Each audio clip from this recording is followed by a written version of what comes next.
అందరికీ నమస్కారం. ఈరోజు మీ అందరికీ నేను వినిపించబోయే కథ బరువు. రచయిత డాక్టర్ మజ్జి భారతి గారు. ఇక కథలోకి వెళితే, ఏమిటి పిల్లలిద్దరినీ మీ అత్తగారి దగ్గర వదిలి వచ్చావా? ఆశ్చర్యంగా అడిగింది సుజన. నవ్వుతూ తలూపింది వనజ. ఒక్కరోజు అత్తగారి దగ్గర పిల్లవాడిని వదిలి వస్తే మరుసటి రోజు తను వెళ్ళేసరికి తన ఇంట్లో కనిపించే దృశ్యం గుర్తుకొచ్చింది సుజనకి. ఇంటి నిండా తిని పడేసిన కురుకురే ప్యాకెట్లు, ఐస్ క్రీం కప్పులు, చాక్లెట్ రేపర్సు, మ్యాగీ ప్యాకెట్లు, ఇంకా అలాంటి చెత్తా చెదారం. ఇదేమని అడిగితే, నువ్వెలాగూ తిననివ్వవు, పోనీలే ఒక్కరోజే కదా అని దీర్ఘం తీస్తుంది అత్తగారు.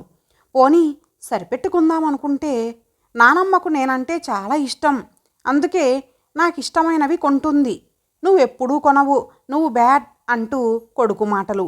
పిచ్చెక్కిపోతూ ఉంటుంది సుజనకు. కొడుక్కి ఏదైనా కాస్త బుద్ధి చెప్పబోయేసరికి అత్తగారు అడ్డం పడిపోతుంటారు. పోనీలే చిన్నపిల్లవాడు, పెద్దయ్యాక వాడికే తెలుస్తుందిలే అంటూ.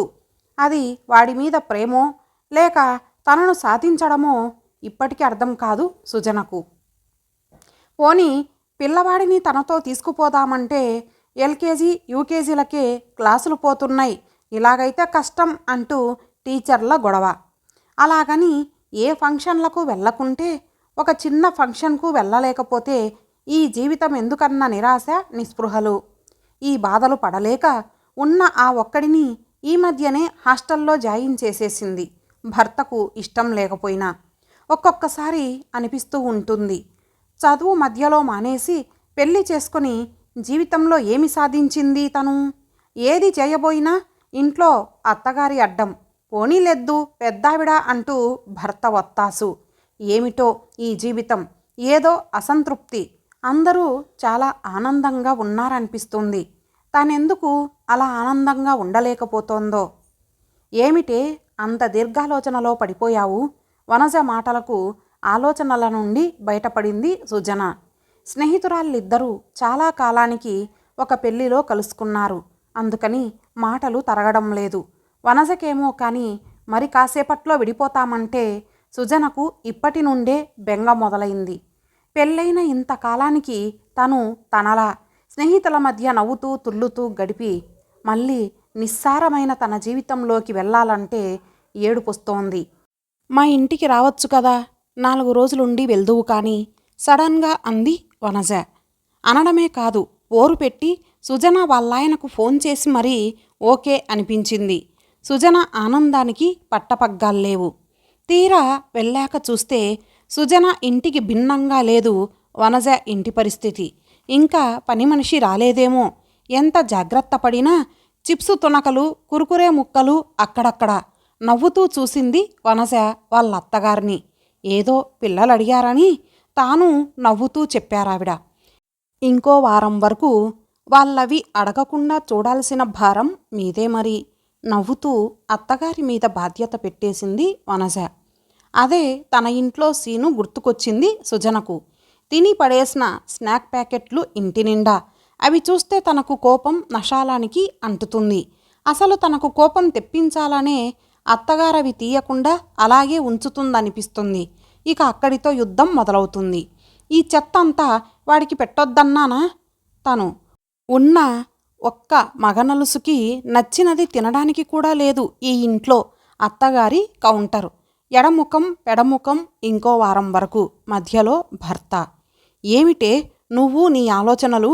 కాసేపు రెస్ట్ తీసుకో, ఈలోగా నేను వంట చేసేస్తాను. వనజ మాటలకు ఆలోచనల నుండి బయటపడింది సుజన. భలే దానివే, రెస్ట్ తీసుకోవడానికా నేను వచ్చింది? పద నేను కూడా వంటగదిలోకే. వనజను అనుసరించింది సుజన.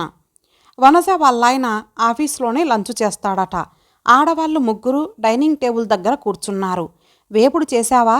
వంకాయ టమోటో ముద్దకూర చేయవలసింది, బాగుంటుంది అంది వనజ అత్తగారు. ఈసారి చేసుకుందాంలేండి నవ్వుతూ చెప్పింది వనజ. ప్రయాణం చేసొచ్చి వంట చేసి పెడితే ఆనందించాల్సింది పోయి ఇంకా ఏదో ఉంటే బాగుండునన్న వనజ అత్తగారి మాటలకు సుజనకు నిజంగా కోపం వచ్చింది. ఆవిడ ఏదో సాయం చేసినట్లు చేసుకుందాంలెండి అని వనజ అనడం కూడా నచ్చలేదు. కానీ తన ఇల్లు కాదు కాబట్టి గమ్మున ఊరుకుంది. భోంచేసి స్నేహితురాళ్ళిద్దరూ నిద్ర కొరిగారు. సాయంకాలం స్కూల్ నుండి వచ్చిన పిల్లలిద్దరూ వనజను వదల్లేదు. వంటగదిలో పని చేస్తున్నంతసేపు వనజ చుట్టూనే తిరిగారు.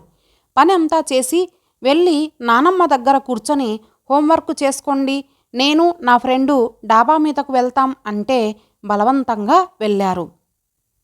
ఆశ్చర్యమేసింది సుజనకు. తను ఇంట్లో లేనప్పుడు 1 గంట వాళ్ళ నానమ్మ దగ్గర ఉండాల్సి వస్తే ఆ తర్వాత తను ఏం చెప్పినా ఎదురు సమాధానం చెప్తాడు తన కొడుకు. అందుకని వాళ్ళిద్దరూ మాట్లాడుకుంటూ ఉంటే ఏం పని ఉన్నా ఆపి మరీ దగ్గరే ఉంటుంది తను. బహుశా వనజ వాళ్ళ అత్తగారు పిల్లలను చాలా బాగా చూసుకుంటారేమో తనలో తానే సమాధానపడింది సుజన. ఏమిటే ఎప్పుడు ఆలోచనల్లో ఉంటావు అని అనడంతో వనజ మాటలకు నవ్వేసింది. పిల్లల హోంవర్కు అంటూ అర్ధోక్తిలో ఆపింది సుజన. వాళ్ళు చేసుకుంటారులే, లేకపోతే తర్వాత చెప్తాను, మన ఏకాంతాన్ని ఎంజాయ్ చేద్దాం రా అంటూ డాబా మీదకు దారి తీసింది వనజ. మాటలు తెగటం లేదు స్నేహితురాళ్ళిద్దరికీ. భోజనాల సమయానికి కిందకి దిగక తప్పలేదు. నీ ఫ్రెండ్తో మాట్లాడుతుంటే డిస్టర్బ్ చేయడం ఎందుకని చెప్పలేదు. రమ, విశాల్ సినిమాకి వచ్చారట. ఇక్కడే భోంచేసి కాసేపు మాట్లాడి వెళ్ళిపోతానని చెప్పింది. చావు కబురు చల్లగా చెప్పారు వనజ అత్తగారు. రమ వనజ ఆడపడుచు, విశాల్ ఆవిడ భర్త. ఈ మధ్యనే పెళ్ళయింది వాళ్లకు. దగ్గరలోనే ఉంటారు. భోజనానికి వస్తానన్న వాళ్ళు ముందే చెప్తే అందరితో పాటు వంట చేసేది కదా. పోనీ కనీసం వాళ్ళు చెప్పినప్పుడైనా ఈవిడ చెప్పి ఉంటే ఈసరికి వనజ వంట చేసేది కదా. ఈసురోమంటూ ఇప్పుడు 8 గంటలకి మరలా వంట చేయాలా వాళ్ళ కోసం? వనజను డిస్టర్బ్ చేయడం ఇష్టం లేకపోతే ఈవిడే కుక్కర్ పెట్టేస్తే సరిపోయేది కదా. కోపం తన్నుకు వస్తోంది సుజనకు. నాకే ఇలా ఉంటే వనజకు ఇంకెలా ఉందో అనుకుంటూ వనజ వైపు చూసింది. వనజ ముఖంలో ఏ భావమూ కనిపించలేదు. వాళ్ళు వచ్చి భోజనాలు చేసి వెళ్ళేటప్పటికి అర్ధరాత్రి అయ్యింది. ఇంతా చేస్తే ఆ అమ్మాయి ఏదో అమెరికా నుండి వచ్చినట్లు వాళ్ళ అమ్మగారు మరీ మరీ బలవంత పెడితే ఉండిపోయింది రమ. వాళ్ళాయన ఒక్కడే వెళ్ళిపోయాడు. ఈ మాత్రం దానికి ఇంత హడావుడే? ఎదుటి వాళ్ళకి ఇబ్బంది అవుతుందన్న ఆలోచన కూడా ఉండక్కర్లేదా? సుజన మనసు కుతకుతలాడిపోయింది. ఆ తెల్లవారి ఇంకో సీన్. పిల్లలు స్కూల్కి వెళ్ళేంతవరకు వనజ అత్తగారు ఏం మాట్లాడలేదు. ఆ తర్వాత వంటగది చుట్టూ తిరుగుతూనే ఉన్నారు. టిఫిన్ ఏం చేస్తున్నావు? దోశలా? పెసరట్టు వెయ్యకపోయావా? రమకిష్టం. పాపం అదక్కడ చేసుకుంటుందో లేదో. వీలైతే కొంచెం శనగ పలుకుల పచ్చడి చెయ్యరాదు, పెసరట్టుతో బాగుంటుంది. ఇలా కూతురు ఇష్టాల గురించి చెప్తూనే ఉన్నారు. ఇంకా ఆ కూతురు లేవనేలేదు. కూతుర్ని లేపి వదినకు సాయం చెయ్యమనొచ్చు కదా. సుజనకు మండిపోతోంది. తన ఇంట్లోనూ ఇదే తంతు. చూసి చూసి వంట మనిషిని పెట్టేసింది. మీకేం కావాలో వంట మనిషితో చేయించుకొని తినండని చెప్పి. దానికి అత్తగారు ఎంత గొడవ చేసింది. వంటగదిలో అరగంట పనికి 6,000 ఆ వంట మనిషి ముఖాన పొయ్యాలా అని. అంతగా బాధ అనిపిస్తే మీరే ఆ అరగంట వంటగదిలో గడపండి అని సమాధానమిస్తే గింజుకుపోయింది. వనజకు కూడా ఇదే సలహా ఇవ్వాలి నిర్ణయించుకుంది సుజన. వనజ వంటగదిలో నానా హైరానా పడుతుంటే వాళ్ళాయన రఘు గది నుండి బయటకే రాలేదు. వనజే మధ్యలో కాఫీ, ఆ తర్వాత టిఫిన్ తీసుకెళ్ళి గదిలో కాసేపు ఉండి వస్తుంది. గదిలో ఆ మహానుభావుడి అవసరాలేవి తీరుస్తుందో మరి. గదిలోకి తెప్పించుకోకపోతే వచ్చి డైనింగ్ టేబుల్ దగ్గర తినొచ్చు కదా. ఇదేమన్నా రూమ్ సర్వీసా? బయటకొస్తే భార్య ఎంత కష్టపడుతుందో తెలుస్తుంది కదా.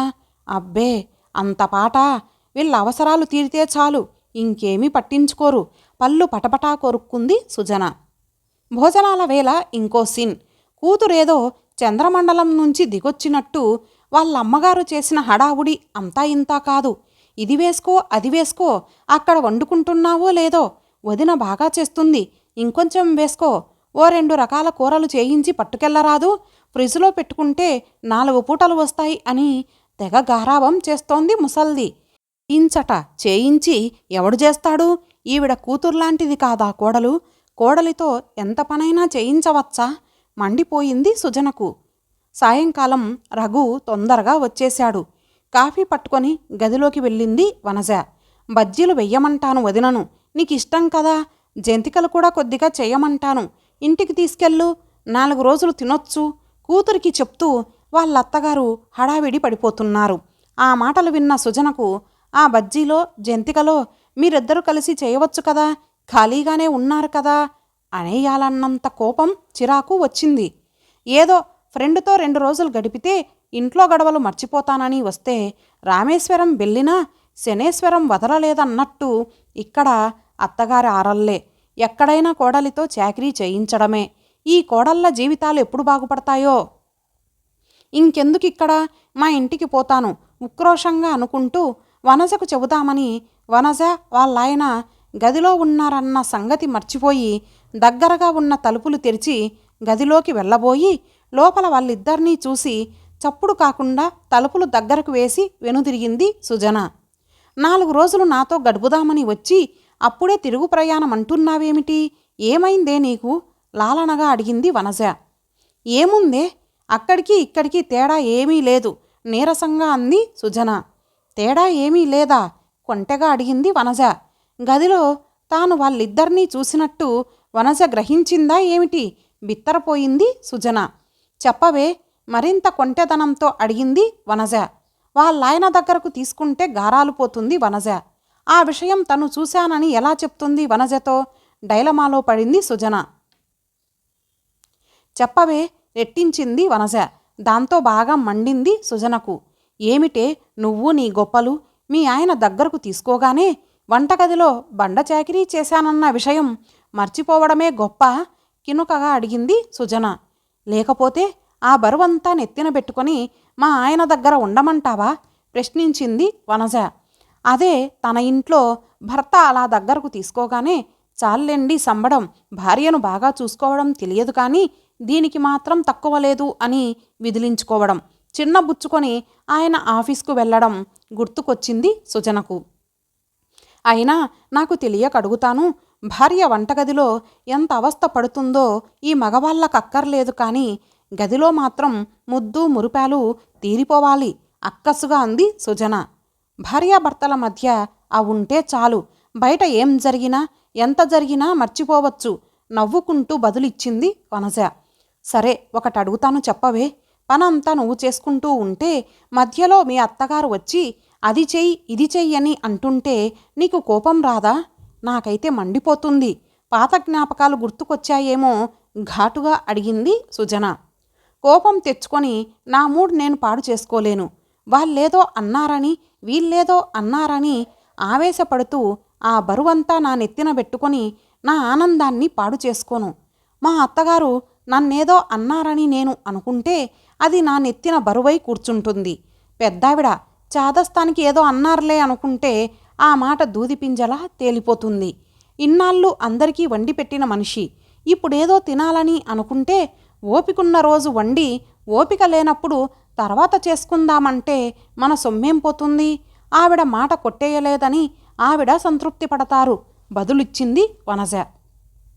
ఇంకో మాట అడుగుతాను చెప్పవే, నీ పిల్లలు మీ అత్తగారి దగ్గర ఉంటే ఆవిడ వాళ్ళకి నీ మీద లేనిపోనివి చెప్తారన్న భయం నీకుండదా? మనసులోని సందేహాన్ని వెలిబుచ్చింది సుజన. పిల్లలకు చిన్నప్పటి నుండి మంచేదో చెడేదో నేర్పిస్తే ఎవరేం చెప్పినా వాళ్ళు పట్టించుకోరు. అన్ని రకాల మనస్తత్వాల వారితో మెలిగేలా, ఎవరైనా చెడు చెప్తే గ్రహించుకునేలా పిల్లలను మానసికంగా సిద్ధం చెయ్యాలి.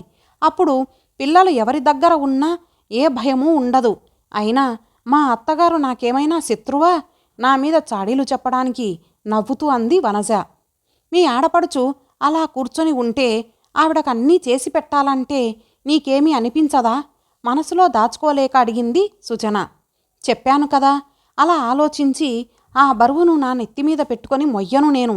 4 రోజులు పుట్టింట్లో ఉండి వెళ్ళిపోయే వ్యక్తి గురించి ఎక్కువగా ఆలోచించి నా బుర్ర పాడు చేసుకోను ఖచ్చితంగా చెప్పింది వనజ.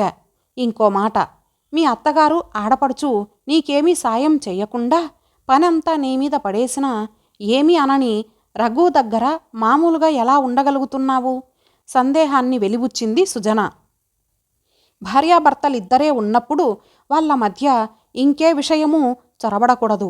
ఆ కాసేపు వాళ్ళిద్దరూ అన్ని విషయాలు మర్చిపోవాలి. అప్పుడే వాళ్ళు సంతోషంగా ఉండగలుగుతారు. మన జీవితాన్ని మనకిష్టమైన రీతిలో మలచుకోవాలన్నది నిజమే. అయితే అత్తగారిల్లు అంటే అందులో భర్తతో పాటు అతని తల్లిదండ్రులు, తోడబుట్టిన వాళ్ళు కూడా ఉంటారన్న విషయాన్ని గుర్తుపెట్టుకొని మెలిగితే ఏ ఇబ్బంది ఉండదు. వనజ మాటలు విని ఆలోచనలో పడింది సుజన. పని ఎక్కువైందని వంట మనిషిని పెట్టింది. 2 పిల్లలైతే చేయడం కష్టమని ఒక్కడితో సరిపెట్టుకుంది. ఉన్న ఆ ఒక్కడు మాట వినడం లేదని హాస్టల్లో పెట్టింది. అయినా తను ఆనందంగా లేదు. ఏదో అసంతృప్తి. తన ఇంట్లో పరిస్థితులే వనజ ఇంట్లో కూడా. అయినా వనజ ఆనందంగా ఉంది. 2 పిల్లలను చూసుకుంటూ కూడా. మరి తేడా ఎక్కడ ఉంది? అత్తగారు ఆడపడుచు వాళ్ళనే మాటలు, వాటి గురించే నిరంతరం ఆలోచిస్తూ, వాటికే ప్రాధాన్యతనిస్తూ ఆ ఆలోచనల బరువు కింద నలిగిపోతోంది తాను. అత్తగారు ఏదైనా అంటే పెద్దావిడలే అని ఈజీగా తీసుకోవడం మర్చిపోయి ప్రతి క్షణం తను బాధపడుతూ వాళ్ళని బాధపెడుతోంది. వాళ్ళలా ఎందుకున్నారు, ఎందుకలా మాట్లాడుతున్నారు అని గింజుకోవడం మాని తను ఎలా ఉంటే సరిపోతుందో వనజను చూస్తే అర్థమైందిప్పుడు. ఇంకొకరి చేతలు మన జీవితాలను ప్రభావితం చేయకూడదన్న ఆలోచన రావడంతో మనసు తేలికై ఇంటి మీదికి దృష్టి మళ్ళింది. ఇంకోసారి మళ్ళీ వస్తానులేవే, ఈరోజు మా ఇంటికి వెళ్ళిపోతాను శాంతించిన మనసుతో బ్యాగు చేతిలోకి తీసుకుంటూ చెప్పింది సుజన. ఇంతటితో ఈ కథ సమాప్తం. మరలా మరొక మంచి కథతో కలుద్దాం. అంతవరకు సెలవు. నమస్తే.